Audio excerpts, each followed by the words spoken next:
ये किसी सपने से कम नहीं,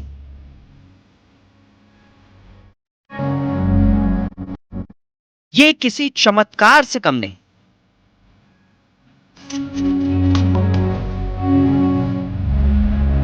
ये भारत की सांस्कृतिक ताकत का एहसास कराने वाला पल है।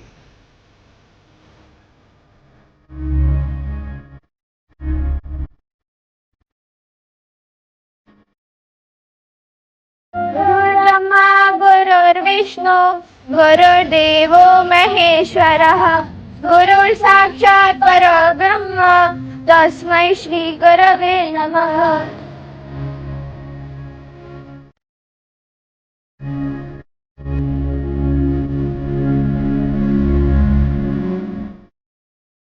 नमस्कार व्यूअर्स, मैं हूं अमीश देवकन और इस समय हम मौजूद हैं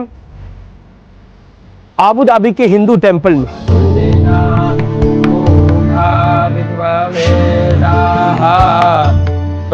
क्या किसी ने सोचा होगा कि अबू धाबी जैसी जगह एक भव्य हिंदू मंदिर बनकर तैयार होने को? लेकिन अब ये सिर्फ कल्पना नहीं है। आज मैं अपने साथ आप सभी को इसका साक्षी बनाने जा रहा हूँ।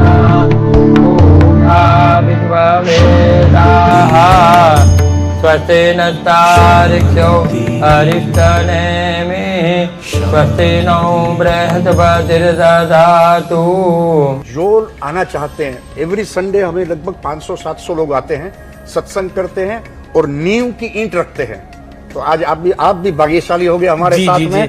आप नींव की ईंट जी वहां पे रखेंगे मंदिर पे, तो जिंदगी में एक दिन बोलोगे कि ये मंदिर की नींव की ईंट हमने रखी थी। जी नहीं, बिल्कुल, ये तो बड़े भाग्य की बात है, सौभाग्य की बात है। महादेव का आशीर्वाद है कि ऐसा हो पा रहा है। चलिए, तो ड्यूरिंग अभी हम देखेंगे किस तरह से मंदिर बन रहा है व्यूअर्स, और ये भी जानने और समझने की कोशिश करेंगे कि कितनी कठिनाई आई।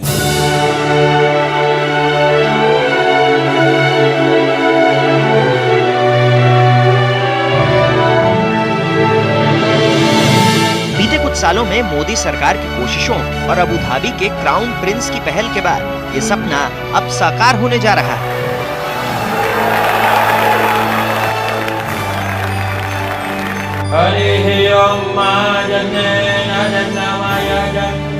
ग्यारह फरवरी 2018 में प्रधानमंत्री नरेंद्र मोदी ने वीडियो कॉन्फ्रेंसिंग के जरिए मंदिर की नींव रखी थी। अब वो दिन दूर नहीं जब 7 शिखर वाला मंदिर पूरी तरह अस्तित्व में आ जाएगा। ओम सर्वेत्र सुखिनः सन्तु सर्वे सन्तु निरामयाः सर्वे भद्राणि पश्यन्तु मा कश्चित् दुःखमाप्नुयात्। ओम शांति शांति शांति। और अब आप देख सकते हैं शिला पूजन के बाद, यानी इसकी पूजा के बाद हम इसको प्लेस करने के लिए जा रहे हैं, इसे रखने के लिए जा रहे हैं मंदिर वाली जगह पर। मेरे साथ अशोक कोटेचा जी हैं और बाकी पीपैप्स मंदिर के तमाम वॉलंटियर्स हैं, कमेटी मेंबर्स हैं। तो निश्चित तौर में ये अद्भुत है अपने आप में। आबू धाबी जैसे इलाके में, यूएई में हिंदू मंदिर की स्थापना अपने आप में एक इतिहास है। ये जो तमाम आप ईंटें देख रहे हैं मेरे हाथ में, इनके हाथ में, इनके हाथ में, ये तमाम ईंटें भारत से आई हुई हैं, हाथ की बनी हुई ईंटें हैं ये। ओम सहना भवतु सहनौ भुनक्तु सह वीर्यं करवावहै तेजस्विनावधीतमस्तु मा विद्विषावहै। ओम शांति शांति शांति।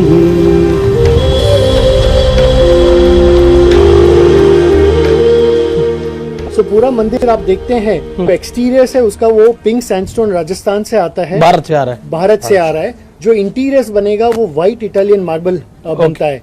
ये जो मंदिर है वो 3 भागों में बनेगा। उसका ग्राउंड फ्लोर, फर्स्ट फ्लोर जहाँ पे गर्भगृह और मूर्ति रखेंगे, और उसके ऊपर शिखर, 7 शिखर का ये मंदिर बनेगा।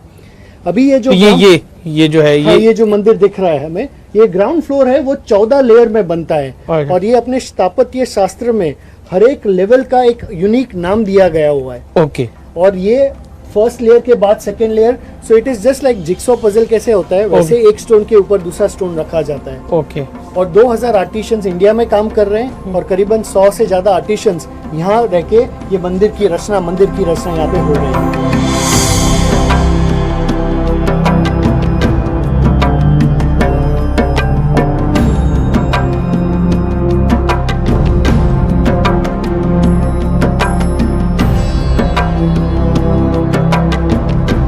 ये जमीन कब तक मंदिर को अलॉट हुई है? मंदिर को जो है तो royal decree is in Arabic में है, बट व्हाट इट मींस के इट्स ए परपेचुअल, जब तक सूरज उगता रहेगा तो ये जमीन हिंदू मंदिर के लिए होगी। जब तक सूरज उगता रहेगा तब तक ये मंदिर हाँ जी, हिंदू मंदिर के लिए होगी। ये रॉयल डिक्री है। ये रॉयल डिक्री।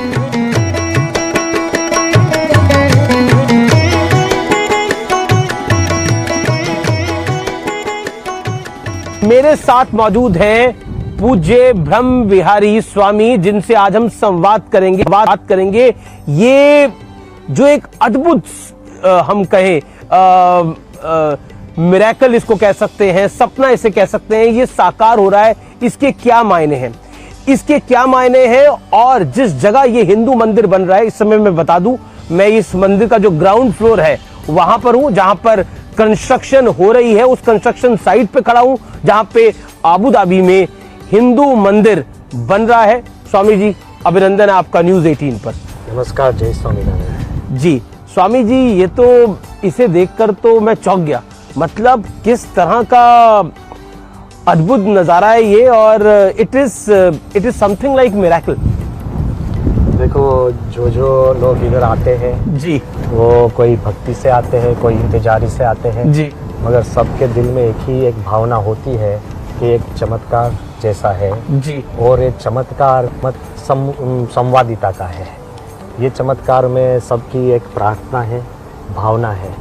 और मैं आपको ये भी बताना चाहता हूँ, the seed of this entire idea, जी, द सीड बिगिंस इन 1997, जब हमारे गुरु प्रमुख स्वामी महाराज ने एक प्रार्थना की थी शारजा के डेजर्ट में, और नेचुरली वो बोले कि अबू धाबी में मंदिर होगा। तभी सबको मन में एक कोई बात। आप भी थे मौजूद वहां पर? मैं सामने ही था। तो हम मुस्कुराए?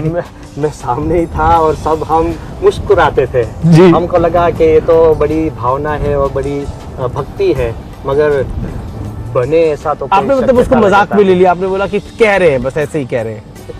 मजाक हम नहीं बोल सकते हैं, मगर हमारे दिल में ऐसा भावना थी अच्छा। कि ये तो यदि होगा कि नहीं होगा, किसी को मन में ऐसा भाव इच्छा। और देखो, कुछ कंफर्मेशन तो था नहीं। फिर मैं वहाँ ही था, मैंने खुद वो शब्द रिकॉर्ड किए हैं जो प्रमुख स्वामी ने मैंने देखा प्रेम से बताया 1997 में, 1997 में शारजा की डेजर्ट पे। सो एज टाइम वेंट, और हमने वो भी देखा कि जब देश और इंटरनेशनल रिलेशंस बदल जाते हैं, तभी यूएई देश और भारत देश उसके संबंध अच्छे होने लगे।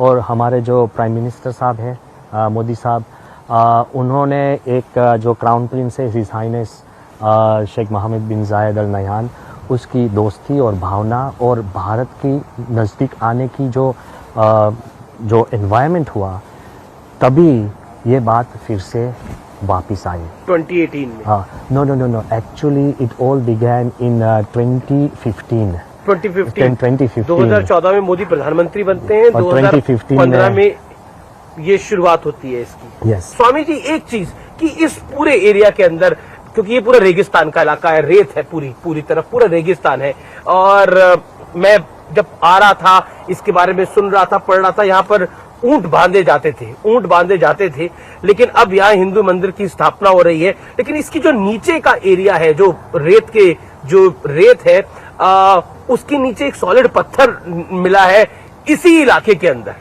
So, मैं आपको बताऊं जी कि सब ने हमको बात बताई थी कि जब डेजर्ट में कुछ भी काम करना है जी, तो you have to use piling.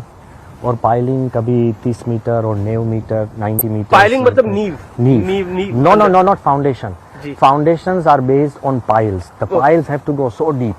90 metre. Because रेत में क्या होता है, liquid protection होता है, जब पानी आता है तो पानी के साथ even the earth starts flowing. Yeah. So to have stability तो क्या करना चाहिए? तो पहले हमको जो जमीन दी थी वो 2.5 एकड़, 2.5 एकड़, उससे आगे जाकर 5 एकड़ दी। और बड़े जो हमारा जो सब प्लान और सब कुछ देखकर, और राजा महाराजों को भी एक भावना थी कि अच्छा तरीके, सबसे अच्छा एक मंदिर हो, ट्रेडिशनल मंदिर हो। तो देखो, जब 13.5 एकर्स लैंड इधर मिली और जब जियोफिजिकल सर्वे किया तो उसमें हमको सरप्राइज, हम खुद उसको चमत्कार बोलते हैं।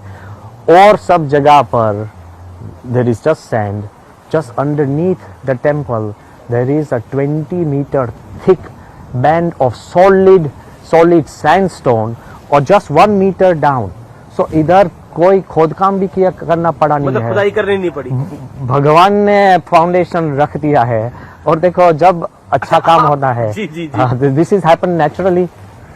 And another thing I think आपको भी आई थिंक इंटरेस्टिंग लगेगी, दैट नॉर्मली जो सैंड होती है, जो रेत जो होती है, तो कंस्ट्रक्शन में जो हम उपयोग करते हैं तो वो सल्फर फ्री और क्लोरीन फ्री होनी चाहिए। सो जब डेजर्ट है और पूरी जगह सब पर तेल निकलता है तो उसमें सल्फर और क्लोरीन तो होता ही है, मगर सबके आश्चर्य बीच ये जो रेत इधर है वो सल्फर फ्री और क्लोरीन फ्री है। तो वो रेत से ही एक ट्रक रेत की बाहर से लानी पड़ी नहीं है। अद्भुत है ये अपने आप में कि यहाँ पे फाउंडेशन स्टोन लगाने की जरूरत नहीं पड़ी, यानी फाउंडेशन को बनाने की जरूरत नहीं पड़ी, क्योंकि फाउंडेशन पहले से थी। अधिकतर रेगिस्तान की रेत में क्लोरीन होता है और भी तरह के पदार्थ होते हैं विच यू कांट यूज, जिसका इस्तेमाल नहीं हो सकता, लेकिन यहाँ की रेत में नहीं है। ये अपने आप में मिरेकल है, अपने आप में अद्भुत है, चमत्कार है। और जैसा स्वामी जी ने बोला कि आपके विचार अगर सुविचार है, आपके विचार अच्छे हैं, तो आपकी मदद ईश्वर खुद करते हैं आकर। स्वामी जी आपने इतना समय दिया हमें, इसके लिए आपका बहुत बहुत धन्यवाद। आभारी हैं हम आपके कि आपने इतना समय दिया। और ये हमारे लिए भी सौभाग्य की बात है कि हम इस मंदिर के कंस्ट्रक्शन के दौरान आ सके, यहां पर हमने भी अपना छोटा सा योगदान दिया।